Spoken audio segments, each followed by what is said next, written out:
உளுந்தூர்பேட்டை அருகே உள்ள எரையூர் கிராமத்தைச் சேர்ந்தவர் 49 வயதான சூசைநாதன் விடுதலை சிறுத்தைகள் கட்சியின் கள்ளக்குறிச்சி கிழக்கு மாவட்ட அமைப்பாளராக இருந்து வருகிறார்.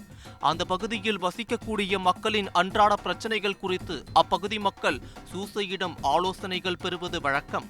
இதற்கிடையே அதே பகுதியைச் சேர்ந்த நடேசன் மகன் சின்னத்தம்பி என்பவரும் உளுந்தூர்பேட்டை அருகே உள்ள அலங்கிரி கிராமத்தைச் சேர்ந்த பார்வதி என்பவரும் 14 வருடத்திற்கு முன்பு திருமணம் செய்து கொண்ட நிலையில் அவர்களுக்கிடையே அடிக்கடி குடும்ப பிரச்சனை ஏற்பட்டு வந்துள்ளது.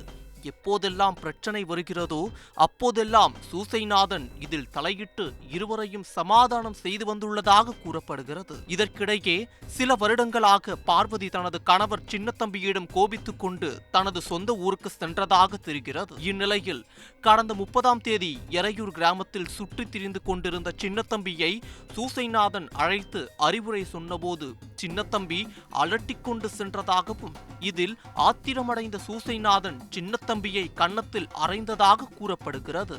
இதனால் ஆத்திரமடைந்த சின்னத்தம்பி சூசைநாதனால் தான் தனது குடும்பம் சீரழிந்து விட்டதாக எண்ணி அவரை தீர்த்து கட்ட முடிவு செய்தார். இதற்காக சின்னத்தம்பி அருகில் உள்ள பெட்ரோல் பங்கில் 3 லிட்டர் பெட்ரோல் வாங்கி வைத்துள்ளார். அதன் பின்னர் நேற்று முன்தினம் இரவு 10:30 மணி அளவில் சூசை வீட்டிற்கு சென்ற சின்னத்தம்பி அவரிடம் வாக்குவாதத்தில் ஈடுபட்டுள்ளார். அப்போது அங்கிருந்தவர்கள் அவரை சமாதானம் செய்து வீட்டிற்கு அனுப்பி வைத்தனர்.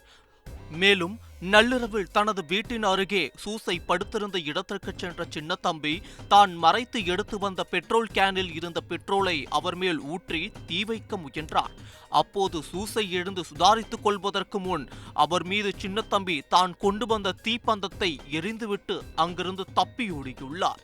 இதில் சூசை உடல் முழுவதும் தீப்பற்றி எரிந்த நிலையில் அங்கிருந்தவர்கள் அவரை உடனடியாக மீட்டு சிகிச்சைக்காக உளுந்தூர்பேட்டை அரசு மருத்துவமனையில் அனுமதித்தனர்.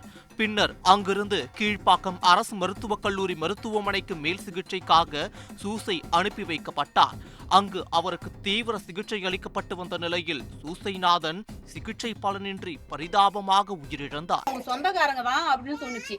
யாரா சொந்தக்காரங்க சொல்லிட்டு நான் படுத்திருந்தாலும் நான் ஏஞ்ச உட்காந்து எனக்கு அவன் அடையாளமே தெரியல. போனவன் நைட்டு 2 மணிக்கு 1:30 வரைக்கும் நான் இங்கே தான் படுத்திருந்தேன். படுத்து என் பேரன் அழுதானே உள்ள ஏஞ்சி போயிட்டேன். இவன் நான் உள்ள போறத இவன் பார்த்தானா என்னன்னு தெரியல. பார்த்து இருந்துட்டு தான் அந்த வேலை அம்மா சீக்கிரமா பெட்ரோல் ஊத்தி எரிச்சிட்டான்.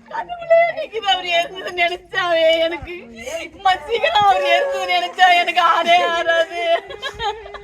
இந்த நிலையில் உயிரிழப்பதற்கு முன்னால் சூசைநாதன் அளித்த மரண வாக்குமூலத்தின் அடிப்படையில் சின்னத்தம்பி மற்றும் இந்த கொலைக்கு உடந்தையாக இருந்ததாக அதே ஊரைச் சேர்ந்த அந்தோணிசாமி மற்றும் சகாயராஜ் ஆகியோரை போலீசார் கைது செய்தனர். அது மட்டும் இல்லாமல் நான் தான் பெட்ரோல் ஊற்றி கொலை செய்தேன் என தைரியமாக நெஞ்சை நிமிட்டு சொன்ன வீடியோ பார்ப்போரை கதிகலங்க வைக்கிறது. நான் தான் மண்ணான பெட்ரோல் ஊற்றி கொடுத்தேன்.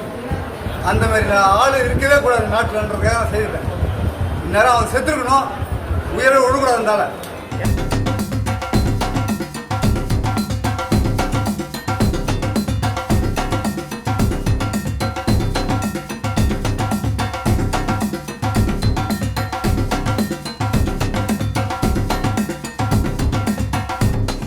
செய்திகளை உடனுக்குடன் தெரிந்து கொள்ள உடனே சப்ஸ்கிரைப் பண்ணுங்க.